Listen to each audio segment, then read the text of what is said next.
Hey everyone, Tankenstein here. In this video, I'll be reviewing the T-80U-E1. This is a currently 11.3 BR, rank 7 premium medium/main battle tank in the Russian Ground Forces tech tree. The pack that it comes in currently costs $69.99 USD when not on sale, and comes with 2,500 Golden Eagles and 20 days of premium time. With that said, in this video I'll be going over everything that you need to know about this tank, including its stats, how it plays, its strengths and weaknesses. I'll give it some scores in several key areas, and then I'll give my final recommendation and if I feel this vehicle is worth purchasing or not. With that said, if you like this kind of video, please consider subscribing, but without further ado, let's get into it. Now to start, I'll place the stat card here on the side of the screen. Things to note are its overall speed, turret traverse rate, and reload rate. Now, for how it plays. The T-80U-E1 is essentially just another take on the T-80, which itself is, in my opinion, a fantastic vehicle. The UE1 has great mobility, great firepower, and good survivability, all tucked away inside of a relatively small profile. This means that the T-80U-E1 can essentially perform any role, be it sniping, brawling, flanking, base capping, supporting, and so forth. The only thing that this vehicle really can't do is scouting, and that's because actual scouting is pretty much limited to light tanks, at least in War Thunder. With its excellent ammunition options and good speed, you should be able to destroy pretty much any tank that you fight on sight, especially with the relatively common down tiers that this vehicle sees, at least in my experience.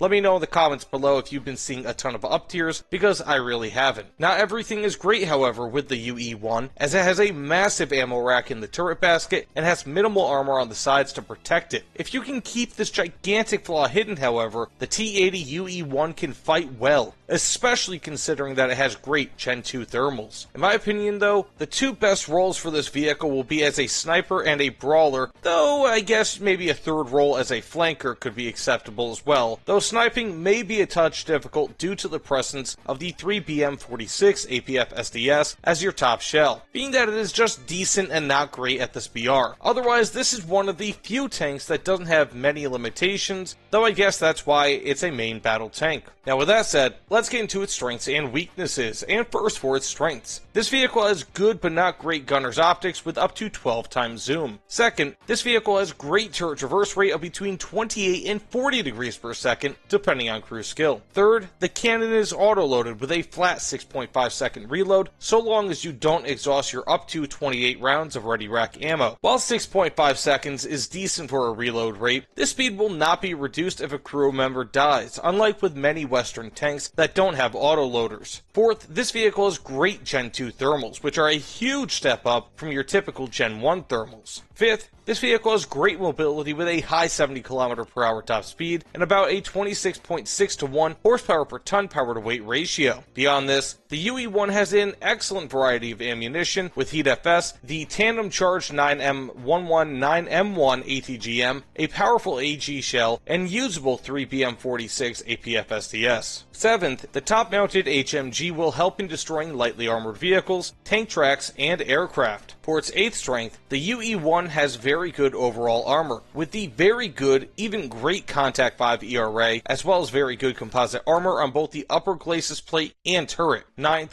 this vehicle features smoke shells and ESS. Beyond this, the T-80U-E1, like all other T-80s, features a very low profile that is small overall, which leads to the T-80U-E1 being a somewhat more difficult tank to spot and subsequently hit. And finally, it features premium RP and SL bonuses. Now for its weaknesses. The UE1, like most other Russian tanks, features a poor cannon depression at just -5 degrees. Second, the commander sights lack thermals, though at least they have night vision. Third, this vehicle only has 3 crew members, which substantially limits survivability in the case of a penning shot. Fourth, this vehicle has a mind-numbingly huge ammo rack carousel in the turret basket, which will lead to plenty of ammo rack deaths. Ammo stowage at the rear of the turret hurts as well. Beyond this, speaking of, there are no blowout panels to stop ammo cook-off within the tank. Sixth, there are large fuel tanks that sit almost anywhere that the ammo isn't. Seventh, there is nearly no armor on the rear half of this tank hull and turret. For the 8th weakness, though it has smoke shells, the T-80U-E1 only has 8, which is very low at this BR. And finally, while this vehicle doesn't have a good reverse speed, it's not as bad as other Russian tanks with around 11 kilometers per hour as its reverse speed. Now with that said, let's get into how I score this vehicle. And first, for armament, I give it an 8.25 out of 10. When doing this review, I've had to reference a lot about what I've been saying with the T-80U-E1 for my T-80U-K video, as they're very similar vehicles. In that review, I gave the T-80U-K an 8 out of 10 for armament. I almost gave the T-80U-E1 a 7.75 out of 10, as tank armor has become much better since then, thus making an 8 from months ago just slightly lower now. However, I looked at what the T-80U-E1 has, including a great turret reverse rate that is at very worst 4 degrees per second faster than a fully aced and researched T-80U-K. Further, the UE1 has an available tandem charge ATGM and Gen 2 thermals, both things that are far superior to what the T-80U-K features. Basically, the only thing that the UE1 lacks is a programmable HE shell. Basically, what I'm trying to say is that the UE1 has a very powerful armament when everything is considered, despite the fact that its 3PM46 APF SDS is fairly good but not great by any means. Looking at it holistically, the T-80U-E1 has an extremely versatile armament and is also extremely powerful overall. Now for mobility, I give it a 7.75 out of 10. While the T-80U-E1 weighs 47 tons, which places it up there with the heaviest T-80 variants currently in War Thunder, it is still an incredibly agile and fast vehicle due to its powerful engine and good suspension. While it isn't as fast as a light tank and has a slightly lower power to weight ratio compared to the fastest Western MBTs at this BR, the UE1 still maintains a higher top speed than most of them and can easily hit it, whereas many other tanks have a pretty tough time hitting it. The speed on this vehicle will allow you to get into position anywhere on the map as quickly as anyone else, if not quicker, and open up a ton of roles that light tanks would normally play, in addition, of course, to the UE1's traditional MBT roles. Now for survivability, I give it a 6 out of 10. Survivability is likely the least impressive thing about this vehicle, and it's still pretty damn good. Though it only has 3 crew members, they are well protected by a large amount of good but not excellent Contact 5 ERA on the front and sides of the hull and turret, with good composite armor underneath. In fact, the UE1 has slightly more ERA than the T-80U-K, being that the UE1 has ERA in the area that the Stura 1 APS would be on the T-80U-K. In my opinion, the extra ERA on the T-80U-E1 is far superior to the inclusion of the Stura 1 that you would see on the T-90A as well as the T-80U-K and any other vehicle that has it. Regardless, the UE1 lacks a laser warning receiver, has fewer smoke grenades than most similar BR tanks, and also lacks blowout panels and has a huge ammo rack. If being attacked from the front, the T-80U-E1 can be a difficult tank to kill, especially for a new player. Anywhere else though, and the various types of armor no longer matter, and the UE1 becomes as killable as most other tanks at this BR. But of course, almost every other tank has massive side and rear armor weaknesses, just like the T-80U-E1. Now overall, I give it a 7.5 out of 10. The UE1 is a fantastic mix of armament, mobility, and very good survivability that will allow you to overcome most enemies with ease. While the APF SDS on this vehicle is just good and not great, it is still plenty to destroy most enemies, especially when combined with the mobility on this vehicle and, of course, the very good to even great gunner's optics with Gen 2 thermals. Now with that said, do I recommend the purchase of the T-80U-E1 pack? Well, yes and no. Pretty much any pack at this price point is a very tough sell for me. It'd pretty much have to be a 9 or 10 out of 10 in order for me to unequivocally recommend it for purchase regardless of sale. I think that this is easily one of the best high BR tanks in War Thunder, at least when it comes to premiums, but it costs, again, $69.99 USD, though at least comes with 2,500 Golden Eagles